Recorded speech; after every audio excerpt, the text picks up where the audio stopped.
Okay, let's dive right into this explainer. Today, we're going to completely transform how you think about tracking cards at the bridge table. Whether you're a seasoned player trying to sharpen your edge, or maybe you're an intermediate player who just feels, well, completely overwhelmed by the sheer volume of information being thrown around, you are absolutely in the right place. We're breaking down a fascinating source document on counting and memorization in bridge, and we're going to debunk some major myths along the way. So here's the big question that pretty much haunts everyone who sits down at the card table. Do you actually need a good memory in order to play well at bridge? I mean, a lot of beginners just freeze up. They think they need a photographic memory to succeed, or they believe that the grandmasters were just born with supercomputers for brains. But is that actually true? Let's look at reality. The short answer? You absolutely do not. So, the crucial takeaway here is that you don't need raw memory power. Your capacity is actually built systematically, just by playing the game. It's a structured skill, not some innate superpower. Like our source material clearly points out, your memory improves when you learn to memorize in a very specific, intentional way. Section 1. Why we really forget. Okay, so if memory isn't a fixed trait, what exactly is happening when our brains just seem to blank out? I mean, we've all heard a partner utter this classic excuse after a totally disastrous hand, right? I did not remember that small card was good. Oh, it's universally frustrating. But our source reveals this fascinating psychological truth about this exact phrase, and it really fundamentally changes how we should approach mistakes at the table. And this brilliantly illustrates the reality of the situation. The brain only stores information that it perceives as meaningful, which means if you didn't have a plan, you didn't forget, you just never noticed in the first place.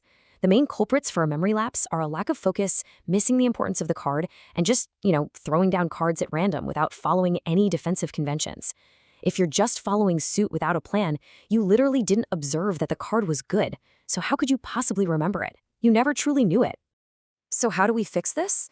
Well, you have to actively assign meaning to every single card. And how do you do that? By developing a structured plan. Yes, even when you're playing defense, you need to constantly check if the cards being played are actually relevant to your plan or if they conflict with it. You've got to create deductions from the auction, take diligent note of those really critical early discards, and actively hunt for your partner's signals. It's really about shifting from being a passive observer to an active investigator. Section 2. Assigning meaning and making inferences. Now that we know we absolutely need a plan, let's look at how to actually act like a detective out there. How do we extract meaning from the seemingly random cards that our partner and opponents are throwing down? What's really interesting here is how directly these specific actions translate into actionable intelligence. It maps out exactly what different leads and delays mean. For example, if your partner leads the king in an unbid suit, make a mental note immediately. They likely have the queen, or they're dangerously short in that suit. In a no-trump contract, if they lead a small card, it means they're trying to establish a long suit and you should return it ASAP. And what if a good declarer in a suit contract suddenly avoids drawing trumps? Pay attention. They are either planning roughs in the dummy or they're terrified of losing trump control. But hey, here's a highly relevant and honestly kind of funny warning from our source. Do not overthink your inferences when you're playing against unpredictable novices. I mean, if a player is just bad, we can rely far less on our deductions. Simply put, if they literally don't know what they're doing, how can we possibly assign a logical meaning to their play? Save your brilliant Sherlock Holmes deductions for players who actually have a strategy. Section 3. 3 ways to track trumps. With our mindset shifted toward assigning meaning, let's tackle the heavy lifting. How do we actually count trumps without our brains exploding? Our source outlines 3 specific methods. Method 1 is just basic addition. Count every trump played until you hit 13. Method 2 steps it up with simple subtraction. Look at the dummy, look at your hand, subtract that from 13 to find the hidden residuals, and then just count those down to 0 as they appear. But Method 3? Method 3 takes it to an entirely different level by calculating those residuals, developing possible distribution patterns, and literally just counting the actual rounds needed to draw them out. And that third method is overwhelmingly superior. Why? Because it's completely based on distributional patterns. Think about it. You usually only need to count up to 2 or 3, which is just the actual number of playing rounds needed to clear out those remaining trumps. Plus, by thinking about distributional patterns early on, your playing plan instantly tells you if you can draw trumps immediately with no drawbacks, or if you desperately need to do something else first. It makes the whole game infinitely more manageable. Section 4. Counting high card points in defense. Now, tracking cards is great, for sure, But predicting the actual power of your partner's hand is how you mount a truly lethal defense.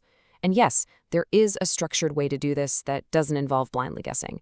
Okay, this mathematical formula might look a little intimidating at first glance, but it's really just a structured way to evaluate the board. You start with the 40 total points in the deck, then you subtract S, that's the sum of your high card points and the dummy's points. Then you subtract X, which is the declarer's median estimated points based on their bidding. And that Y at the end, that just accounts for the upper and lower limits of the declarer's range. It's a beautifully clean, logical formula to isolate exactly what your partner is holding. And the absolute brilliance of this formula is that it is significantly easier to count down your partner's smaller residual numbers as the play develops, rather than trying to track the declarer's massive totals.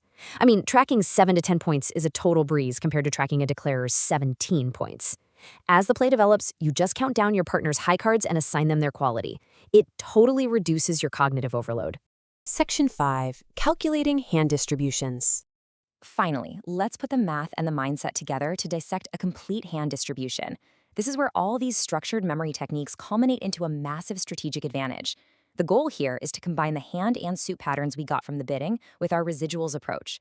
We want to hypothesize the entire hand distribution of the declarer, because once we have a reasonable pattern, we can identify their absolute weak points and dramatically update our playing plan to attack those exact vulnerabilities. It's a total game changer. Let's look at a standard American bidding example straight from the text to see this detective work in action. So West opens 1 spade. We pass. East responds 1 no trump. West bids 2 diamonds. And then East corrects to 2 spades, at which point everyone passes. So what can we possibly learn from this short, seemingly simple auction? Well, breaking this down is fantastic. Just from those bids, we know West has at least 5 spades and 4 diamonds. That means West has at most 4 total cards split between clubs and hearts. We can even deduce that West doesn't have 4 clubs and 0 hearts. Why? Because if East had that combination, East would have bid 2 clubs, not 2 spades. Furthermore, we know West is sitting on 11 to 15 high card points, and because no one made a game invitation bid, we can safely deduce the opponent's max out at 23 points total. We have practically mapped out their entire strategy before the first card is even played. And that brings us full circle. You do not need a photographic memory. You need a system. So I'm going to leave you with this thought to carry to your next bridge table. How will you stop relying on raw memory and start actively building a structured plan to observe, deduce, and absolutely dismantle your opponent's distribution? Thanks for joining me on this explainer, and hey, happy card counting.